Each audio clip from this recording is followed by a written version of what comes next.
figure something out, which is your gift, and it took you so much time, and then you give it away. What a beautiful, selfless quote this is.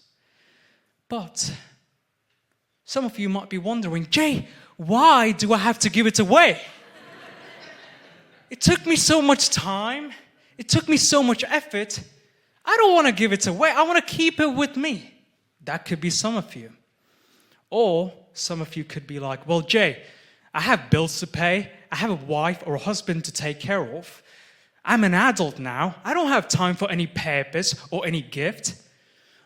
Or some of you might be wondering too, well, Jay, I'm a college student. I need to party. I need to work on my examinations. I need to go have fun. I don't have time for purpose. Well, ladies and gentlemen, regardless of whoever you are, wherever you're coming from, I believe that today there is something that we all can learn from in this segment. And what is this segment? Well, this is my capstone project on how to discover, live, and give your gift. But this is not just an ordinary capstone project for me. This is my purpose. This is my gift, and I am giving this away to all of you beautiful people who have taken the time this Friday afternoon to be here. And I thank you wholeheartedly for that. Now, I'm going to be starting by telling a little bit about myself. And I won't talk too much about myself because the only reason why I bring this up is because I want this to be relatable to you all. I don't want it to be just some boring theory that you always hear in a podcast or a lecture hall. Let's make it fascinating for people. Let's make it inspiring for people, right? So I'll talk a little bit about myself in this presentation, connecting with some concepts that I'll be talking about. We'll start with number one, the significance of finding a why behind the things that you do. Number two, your strengths. Number three, your personality. And number four, the significance of serving other people after you have discovered all of this. So,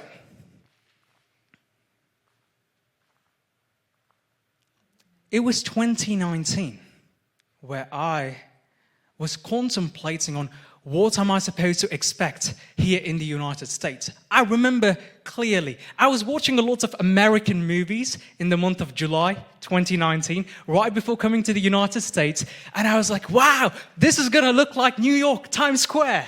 Everywhere I go, the United States is going to be like this. By the way, I watched lots of Home Alone, so you get the idea. As soon as I landed here in Tampa, I see trees and grass. This is not like the Times Square. That was my first culture shock. Wow, this is a whole different universe out here. So it took time for me as an international student to figure out my identity, my sense of self, understand how I communicate and how the outside world is. And as I was trying to figure this out, guess what? I was here starting my freshman year in the University of Tampa, which was pretty exciting, but there was a lot of tension, uncertainty. I was scared because I'm in a new country and I don't know what major I'm supposed to choose, right? Is that subtle frustration that all college kids have. What am I supposed to do with my life? My parents told me, hey mom, dad. My parents told me, why don't you become a doctor? My uncle told me, why don't you become an accountant? I was still trying to figure myself out, and unfortunately, I was in probation for one semester. It was pretty rough. But guess what? Things got from bad to worse. Why? The pandemic. the pandemic happened, and I was all locked in a room, and I didn't have a car. And in Florida, as you all know, you need a car to get to places, right? So I was locked away in the house, and I'm like, what do I do with my life? It was pretty difficult. But that's when, ladies and gentlemen, not only for myself, but even for you too, there are moments in your life where you would be thinking, what am I supposed to do right now? There is no hope. There is no other opportunity. I feel stuck. I feel lost. But it's in those moments that we decide to tap within our own heart, within our own soul, and try to figure things out that nobody has told us ever before. My entire life, and I believe in our entire lives, we are often told by society how good we are supposed to be, how bad are we, what expectations they have of us, how we have to conduct our life. And that's not a bad thing. That's how the society evolves. But the issue with that is it prevents you from having your own autonomy. But this was the period where I had to figure out my autonomy. And this is where I started doing a lot of research. From spirituality to mysticism to philosophy, from all traditions. If it's the Western philosophy from ancient Greece, if it's the Eastern philosophy from the Hindu tradition, if it's breathwork, meditation, biohacking, if it's psychology, sociology, all these models that I've studied. And I was like, I need to figure my purpose out. Because remember, I'm this lost kid in lockdown. But one thing that stood out to me from the year 2020 to now that I'm speaking to you in this moment, regardless of whoever I spoke to in my life, regardless whatever I studied in terms of psychology and philosophy, the number one thing that stood out is the significance of having a life's purpose. You can have a lot of theory. You can have all the money in the world. You can have all the material pleasures. But if you don't have the conviction, the value system to align your character, your actions, your thinking towards something that is higher than yourself, then you're missing out on life. And this is the one thing, your life's purpose, that resonates through all traditions, through all philosophies and all nations. That's what people are trying to figure out. What is this life about? And this is where I'd like to read a statistic. Individuals who have a clear sense of purpose tend to live up to 7 years longer. Now you might be wondering, well, Jay, 7 years longer? How come that's the case? Well, if you think about it, you might have lesser stress. You might have lesser anxiety. You might have more confidence. You might have more charisma. You might have more clarity, more excitement. Why? Because you know what you're supposed to do in this world. And what a beautiful feeling that is, isn't it? Don't you agree with me? Exactly. But have you ever questioned, why are you doing the things that you're doing? Take a moment to contemplate on that. This goes back to me talking about us not having autonomy, us being a slave to the validations of external circumstances in our lives. So much so that I guess all of us have forgotten why we do the things we do. Why are we getting into the relationships that we do get into? Why are we selecting the major or the career path or hiring that employee? What is the core value and belief that is aligning to us? Because if you think about this question before everything that you do, imagine how significantly your life would transform. It's a powerful thing.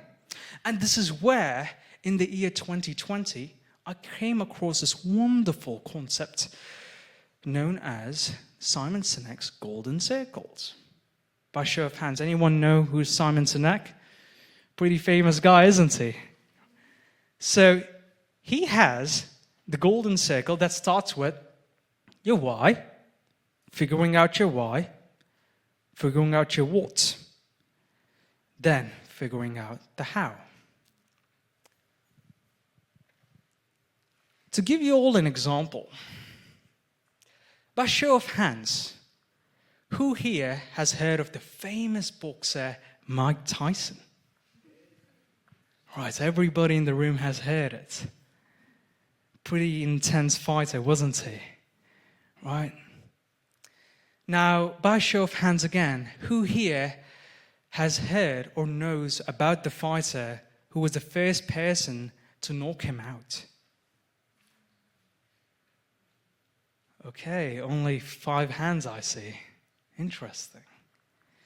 Well, this man, while he was training for his fight against Mike Tyson, his mother passed away 23 days before the fight. 23 days before the fight, you're going toe-to-toe against the best, Iron Mike Tyson, who is undefeated. Can you imagine how hard it might be for that fighter?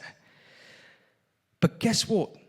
Before his mother passed away, she told the entire world that her son is going to beat Mike Tyson. So, his name is Buster Douglas, and his why was his love for his mother. There was nothing else in the world that he cared for. His purpose was to beat Mike Tyson, and that was his why from his mother.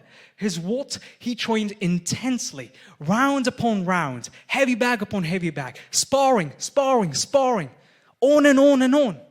And what happened to the how? He knocked out Mike Tyson in the 10th round. Iron Mike Tyson. He knocked out the best fighter in the world. So this is just a small motivational pitch just to make you feel the essence of having a strong why behind the things that you do. So that you can go through any what and overcome any how. You will be unstoppable. We're not perfect, but we are human beings with a prefrontal cortex through which we're able to visualize, intellectualize, and overcome any obstacles that we face. It's a beautiful mechanism that the universe has given us. Now, after figuring that out, I was still not satisfied. Because I'm with this motivation that, yes, I want to be helping the world. I want to be helping people. I want to uplift humanity. And I'm here flying in the house. Again, it's the lockdown time, so, I'm not getting outside. I'm just jumping in the house with excitement that, yes, I know my why. I know my why. And then when I told my parents and family, like, yes, I want to help people, they asked me a question. How are you going to do that? And I was like, oh, okay. I still don't know my what and how. I have the motivation behind it, but what are the tangible steps? So I was lost again. And this is when I was back in the university. And I hear about this wonderful lady in career services here at our university. Her name is Rachel Killen. Some of you know who she is. Wonderful lady, huh?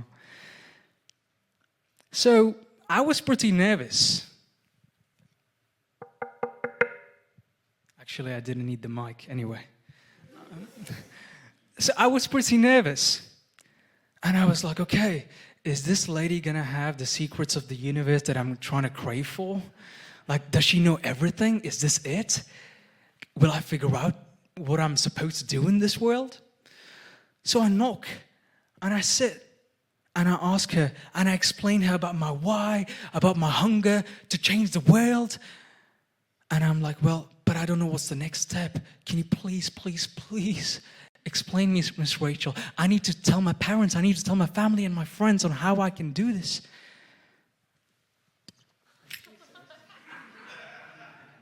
Oh, Jay, don't you worry, kid. I got one thing for you. Well, that's the best American impression I could do. She introduces me to CliftonStrengths Finder. I hear some yes, so some people already know what this is about.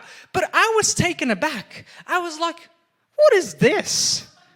Yeah, are you serious? I'm going to take this test that asks me a bunch of questions and it's going to figure out what I'm capable of? Well, it's not in my head. It hasn't lived the experience that I have lived. So how is it going to figure out what I'm actually capable of? But surprisingly, it gave me some amazing insights. When you take the test, which I highly recommend you do, it will give you 34 different strengths that you possess, and it will highlight the top 5 of your strengths.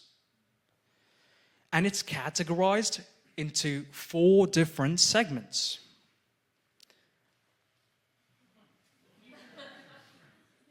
Number 1 is executing. Now, can anyone tell me who this is? If you smell what The Rock is cooking. Yes, WWE fans know what I'm talking about. The Rock, he's in WWE, he does TV shows, he does movies, he has a lot of businesses. You know, people with an executing nature like to make things happen. Now, this could be your directors, this could be your bosses. They like to take charge. CEOs, they like to take charge, make things happen. And these are some strengths that they might possess. Now, that doesn't mean that if you're not a CEO or a director, you don't have these strengths. No, you might have these. But this is just an example that we all can relate with. Number 2. Conor McGregor and Muhammad Ali, famous names, but this comes under the influencing character. Why do I have these people's pictures here? Well, yes, they were known to be amazing fighters, but even more than that, they were known to be charismatic in the way they carried themselves, in the way they spoke. So, they like to take charge and speak up. And these are some strengths that they might possess. Thirdly, anybody know who this lady is? Yes, what was she known about? Right, her talk shows. And she was able to connect with people from different backgrounds, right? People like these love to maintain relations, to maintain a team together. They're all about relationship building, and these are their strengths. Next, we have this man right here, Mr. Apple. People like him, strategic thinkers, they are innovators. They like to see patterns of reality and map out possibilities. These are the ones who tend to invent something that changes humanity forever. And these are some strengths that they might have. So you might be wondering, well, Jay, if I take the test, or I should say when I take the test, Jay, will I be classified under one of the strengths only? Actually, no. It can vary. Your strengths might be a little bit over here, a little bit over here, a little bit over there. It just varies upon what your experience in life was and how you were brought up. For example, these were my strengths. The belief and responsibility came under executing. The connectedness came under relationship building. The futuristic and input came under strategic thinking. So, not that all of it was under one category, and guess what? I have 0 influencing as my top 5 strength, which was pretty disappointing. But it's not limited to that, you see. Because you have, well, these are just top 5 of the 34. So maybe I would take it that the influencing is in the 6th and 7th. But anyway, you get the idea. So you might wonder, well, Jay, why? Why these strengths? Great, you told me this is your story.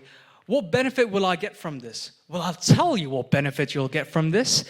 Your boss might ask you this question in an interview. What are your strengths? That's exactly when you can answer your strengths confidently, because now you know it. And on top of this, there are moments, I'm sure all of us here might have gone through some instance where we really wanted to say something that was in our hearts, that we knew that we are capable of, but we didn't know how to articulate it. Correct? And that's the case where things like strengths will help you solidify and crystallize whatever you're capable of into the job market or friendships or relationships that you're in, so that you're able to conduct yourself that way. It gives you more clarity into your personality. Now, this statistic here, people who use their strengths every day are 6 times more likely to be engaged in the job. Has anyone here heard about the flow state, by show of hands? Or the zone that the athletes call it? Yeah, right? What is it all about? It's about being immersed in a craft. It's about being so focused and so absorbed in that activity that you're not thinking about your day-to-day activities, that you're not thinking about your relationship or your friends. You're just locked in. Why would you be locked in? It's because you probably love what you're doing. Why do you love what you're doing? It's because you are good at it.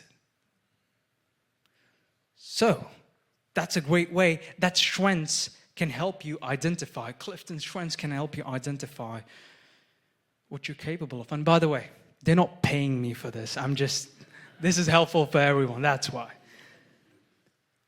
But I was still not satisfied. I have my strengths, but I still don't know who I am. What about me, my personality, my makeup? Who am I? I wasn't really satisfied with the answer from the strengths. Yes, it gave me something, but I needed more. So I decided to go Miss Rachel's office again. And I'm like, oh, I have to. And I'm like, Miss Rachel, please. Is there anything else you can give me to help me out here? And this is where, don't you worry, kids, I got one thing for you. She tells me about the Myers-Briggs personality test. By show of hands, anyone know what that is? Oh, wow, okay. That's awesome. Anyway, going back to my explanation. So the Myers-Briggs personality aligns you with a specific personality type depending upon whatever you answer in the questionnaire. It's something similar to the CliftonStrengths in a way, but it gives you more of a deeper understanding of who you are as a person.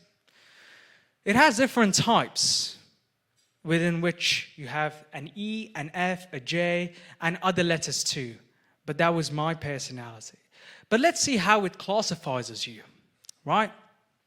It starts with the energy style, whether you are an extrovert for E or an introvert for I. Do you like to energize yourself in social settings and be around people? Or do you like to be by yourself and take time for yourself? It's not good or bad. It's just who you are as a person. Secondly is cognitive style. Sensing for S and intuition for N. Sensing is where, if you're a person who likes to see things at proof, you need evidence, you need proof, you need it to be tangible. Whereas intuitive is more like it's the gut feeling that you go by. And you like to see the bigger possibilities through that gut feeling, that intuition of yours. That's how that works. Thirdly, value style. T for thinking. This is where you like to think in patterns, where it's A to B, right? Strategic. Whereas F for feeling is more like, I'm emotional. I have feelings. Empathy. I'm just trying to make you all understand this. So. Next, we have lifestyle. J for judging. You're like Batman. You have a contingency plan for a contingency plan. Or you are P for perceiving. I like to go with the flow, bro. No good or bad, it's just how you are. And depending upon what your personality type is, it classifies you in one of the 16 personalities that we have here, which is pretty dope. When I saw this, I was hyped. I was like, okay, finally I know my personality, which was ENFJ. ENFJ. Yo. So it's not only that it gives you what personality type you are, but it also classifies in various sections. It gives you a description of what the strength of what the personality is. It talks about the strengths and weaknesses. Now, strengths you might have already learned from the CliftonStrengths Finder, but this one also talks about weaknesses. And let me tell you this, we live in a world where people don't really want to be vulnerable because they think that it's weak to show that vulnerability.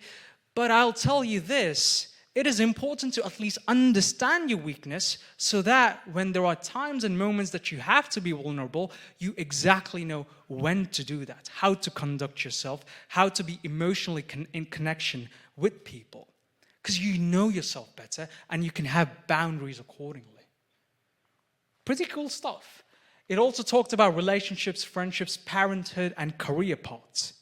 So this is something I highly encourage any student or any soul who is trying to navigate what their personality is to take this test out. Now, this is where I'd like to ask you all, when was the last time you told yourself that when I grow up, I'm going to be like this person? It's been a while, right? It's been a long time. When we were kids, we are filled with enthusiasm for life and excitement that I want to be this, I want to be that, like that guy, like Michael Jordan, or like Mike Tyson, right? Where does that go away when we grow up, when we are in our busyness of lives? This is where it told me that there are other ENFJ personalities that I can seek inspiration from. If it's MLK, Tony Robbins, or even Mufasa from Lion King, for that matter. Even if it is a real person or a fictional character, whatever it is, we all want to seek inspiration. We all want to live a meaningful life through which we are able to replicate that others have laid upon us. And this is one of the best ways you could do. To go back in being that kid again and telling yourself that I want to be like this person.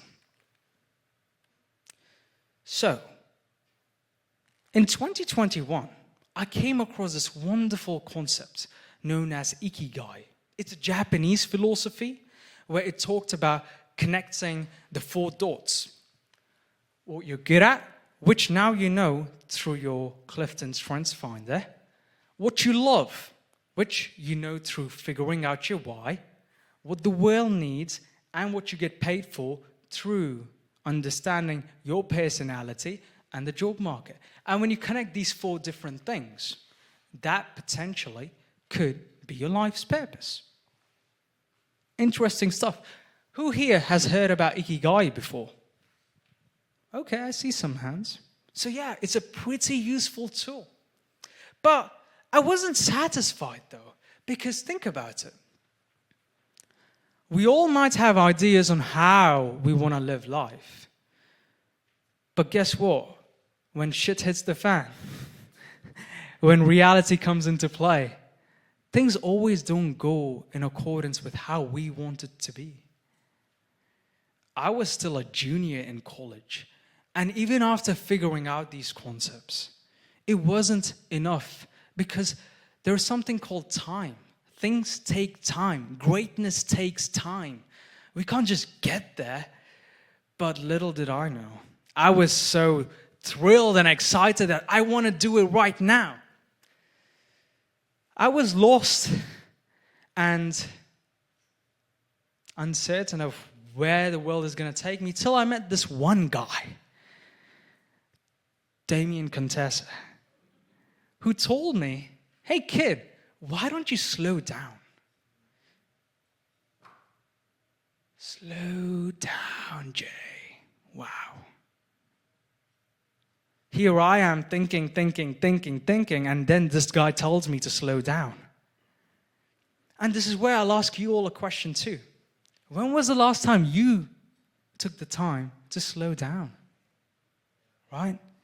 If you all don't mind, right now, if you can please close your eyes, only if you're comfortable, you don't have to. Just close your eyes and place your right hand in front of your chest. Right? And with your eyes closed, take a deep breath in. And gently exhale.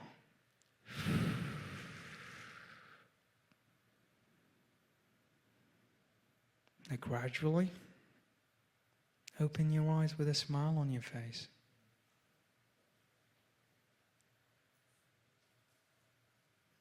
Didn't that feel good? To be in the present moment. That's the thing though, right? We don't take the time to be present.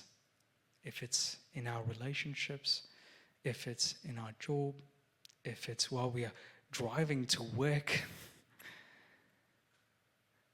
We're so caught up with the game that the mind plays that we forget to be in the here and the now. Imagine if you are able to treat every moment of your life with such presence and reverence in your heart, such compassion that you will be having for everyone that you will connect. How amazing and transformative it could be. It's pretty powerful. And while I was contemplating about this, I wondered to myself, well, what's next for me? What's next in my future? Which I'm sure all of us wonder. What's next? What's next? What's next? But that's when I met another guy. And his name is Dr. Witherspoon.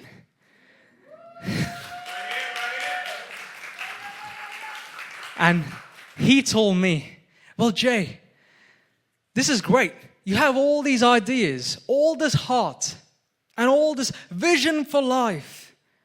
But what can you do in this moment right now?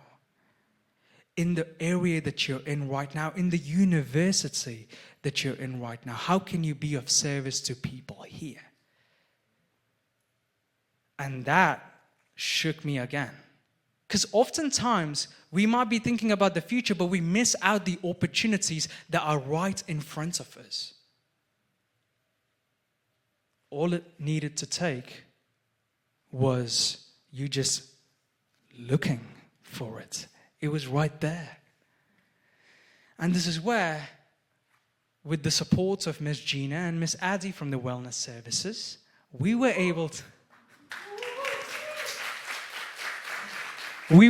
to do the retreat for the university. Not once, not twice, but 3 and many other times.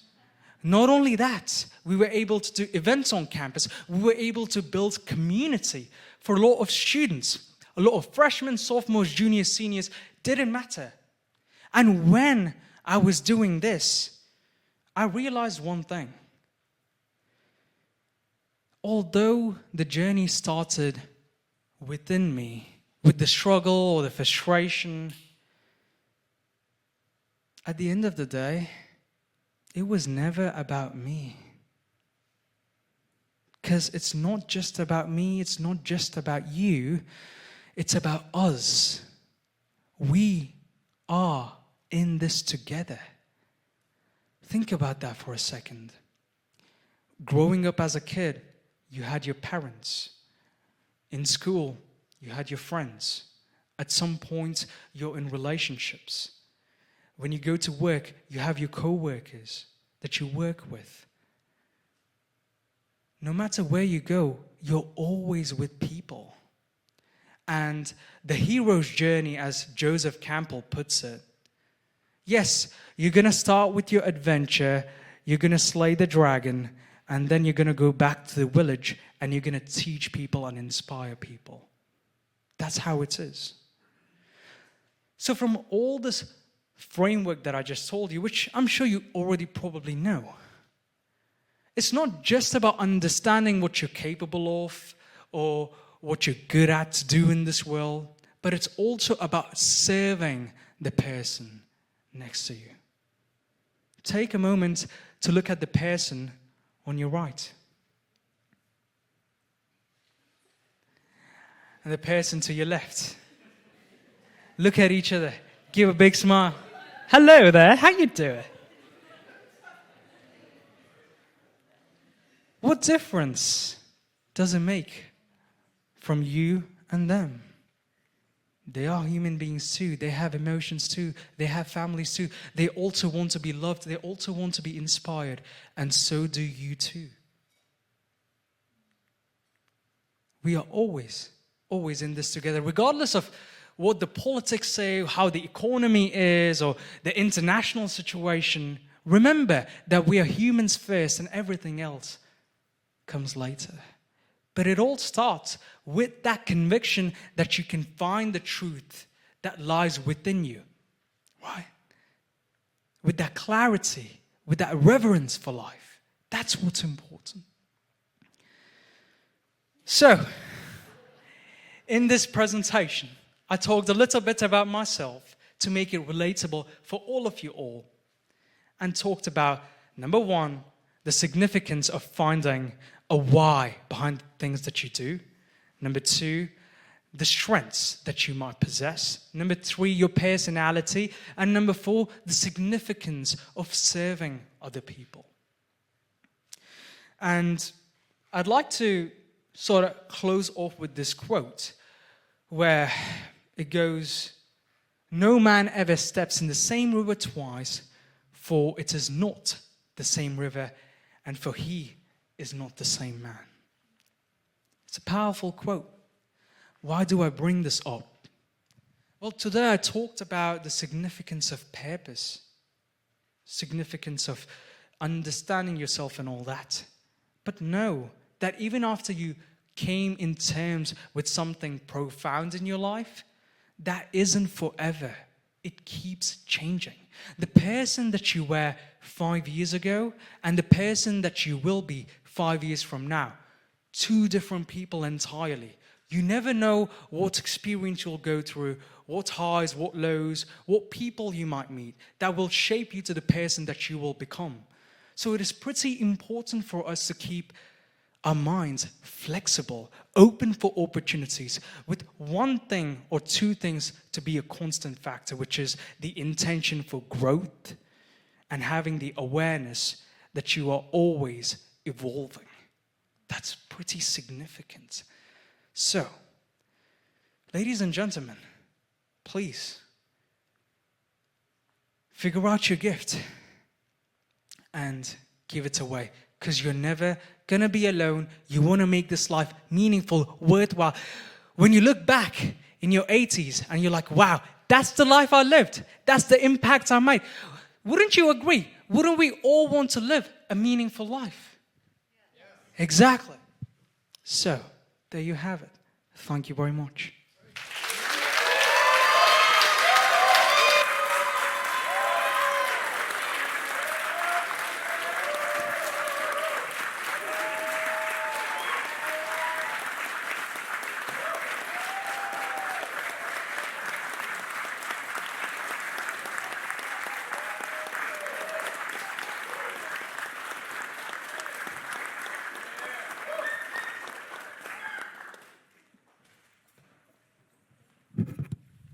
Hey there, everyone. Thank you so much, Jay. Congratulations. We're going to do a short Q&A session, but quick introduction. My name is Dr. Stephen Kromka. I am part of the Communication and Speech Studies major and part of the Masters of Professional Communication program here at the University of Tampa. There's our creator, Chris Curry, in the audience as well, of the Masters program that allowed Jay to have this platform to speak tonight. If you're wondering, how did Jay get in this situation? Let's have a seat. How did Jay get in this situation? He is part of the master's program, and part of this master's program, you have to do some type of capstone project. Now, in this 1 year master's program, a lot of students can They decide to do a manual with the client. Some do a research study paper. Jay was like, hold my beer. I want to do a TED Talk style presentation. But what he actually said, I hope you don't mind me saying this, I'm like, what do you want to do for your project? He goes, I'm going to do my Jay impression, if you don't mind. Dr. K, I want to make a difference.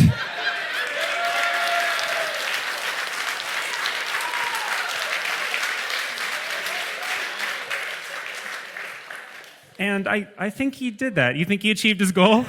I think so. This program is open to all undergraduate people who have an undergraduate degree. We have a lot of individuals like himself. So if this is something you're interested in, please talk to me, Dr. Curry, Professor Foltz, about the Masters of Professional Communication program. Without further ado, we'll do a question and answer period. If you have any questions for Jay, raise your hand. I'll run out to the audience and have you ask it through the mic so that we can all hear it. So if anybody has any questions about Jay in this project and what he did to complete it, you can ask him now. I'm going to start with Stephanie over here. Hi, Jay. Great job. So, Jay, what I would love to know is how are you using everything, all your self-discovery in your role in admissions, and how do you think that's helping future students figure out their purpose? Thank you for that question. When I go for high school visits or when I do college fairs, and I manage the territory within the state of Florida, I'm interacting with all these kids on the road, and a lot of them actually don't know what they want to do. They're left with this question that, what am I don't know. These are some great majors, this is a great university, but where do I start? And this is where my personal experience as a student comes into play, where I tell them, why don't you start with questioning what are you passionate about? So I don't tell them, go take the CliftonStrengths Finder, or go read Simon Sinek, or the personality, right? But I tell them, what are the simple things that you do on a day-to-day basis that sparks your curiosity? Because the whole essence of academia is to inspire individuals to accomplish something high intellectually, and that is driven through curiosity, and that comes from your heart. You can't fake that. So I tell them, hey, what do you do on a regular basis that sparks your curiosity, and how can you connect that with potential majors that we have here? And also as a freshman student, you have general pre-elective courses, the Spartan first year studies, where they have a good exposure to different curriculum from different majors. So start off from there, and then I refer them to Miss Rachel Killam, of course, career service. So that's... Any other questions for Jay? Bless you. Hey, Jay, we have talked a lot when I was a student here. So my question is how do you feel now that you've taken such a big step towards your dream?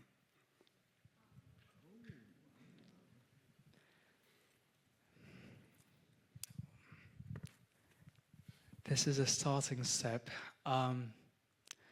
Maybe I have to lower the filter down a little bit. My actual purpose is to do workshops, retreats, and seminars on spirituality, religion, consciousness studies, deeper ends of psychology, and neuroscience, and quantum mechanics, and things like that, quantum physics, and things like that. That's where my massive goal is for humanity. And this in itself is a great way to meet people who are not necessarily into the deep things that I'm into, but it's a great exercise to connect with people regardless of wherever they're coming from. And I guess as a 23-year-old, there's a lot of life to be lived, and I have to be humble enough and not be too cocky. So I take this as a stepping stone, like one of my first steps to that successful vision that I have. So I'm just filled with gratitude that you all are here for that. So thank you.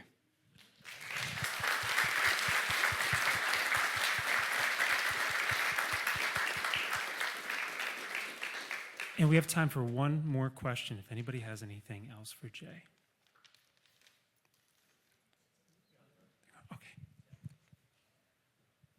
Okay. Hey, Jay. Thanks for your presentation. That was great. My question is, how might you give advice to somebody who maybe is pretty self-aware and has a sense of their purpose, or maybe even just knows what their skill set is, but they have obstacles that they can't like usurp? So someone who's like maybe an adult who says, well, I have a good sense of my purpose, but I hate going to work, I hate my job. Or I'm a student and I have this goal in mind, but to get there requires being in school and I hate school. Something like that.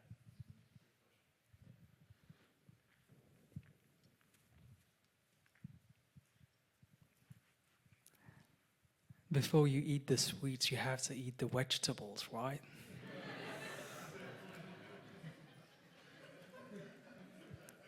Well, I'm not going to leave it to that. There's more that I want to say.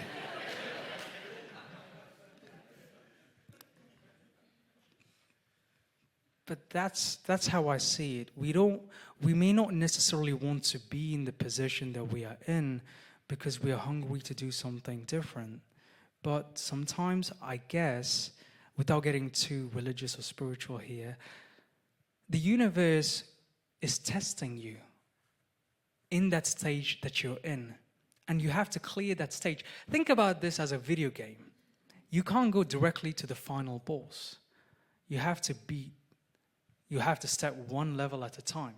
So even though you don't like to do that level, it is still elevating you in ways that you never knew it is. As long as you know what the roadmap is to get to the final boss, which goes back to, yes, I know my purpose, I know what I want to do in this life, but things are not happening. Oh my God, I'm in the shitty job. These type of things, it's okay because you already know it. You just have to maintain that consistency and discipline to follow through day by day. Diamonds under pressure, that sort of a thing. So that's my take on it, along with the eat your vegetables before you have the sweet. Thank you. Round of applause.